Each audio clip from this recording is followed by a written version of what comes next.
আসসালামু আলাইকুম।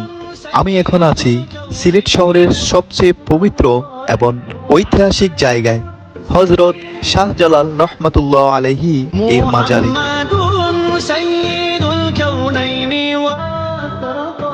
এই জায়গাটা শুধু একটি ধর্মীয় স্থান নয়, বরং আধ্যাত্মিক প্রশান্তি খুঁজে পাওয়ার এক অসাধারণ জায়গা।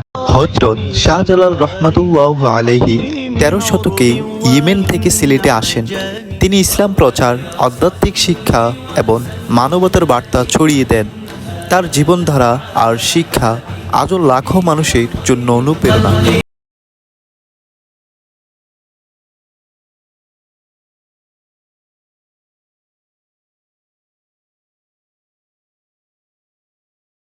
অনেকেই জানেন যে শাহজালাল মাজারে গজার মাছের কথা শুনেছেন, অনেকেই হয়তো ইউটিউবে অনেকে দেখেছেন। তো আজকেও আমরা সচক্ষে দেখছি এখানে অনেক বড় বড় যে মাছগুলা থাকে। এই যে একটা পুকুর, এটা হচ্ছে পুকুরের একটা অংশ। এখানে শাহজালাল মাজারে প্রতিদিন দেশ বিদেশ থেকে অসংখ্য মানুষ এখানে আসেন। কেউ দোয়া করেন, কেউ ইতিহাস জানতে আসেন, আর কেউ আসেন শুধু কিছুটা মানসিক প্রশান্তি খুঁজে নিতে।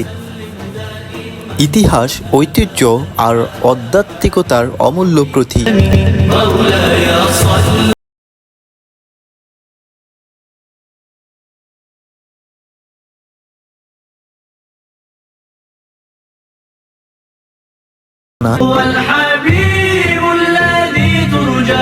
মাজারের ভিতরে প্রবেশ করতে হলে আপনাকে অবশ্যই এই সিঁড়ি বেয়ে উঠতে হবে।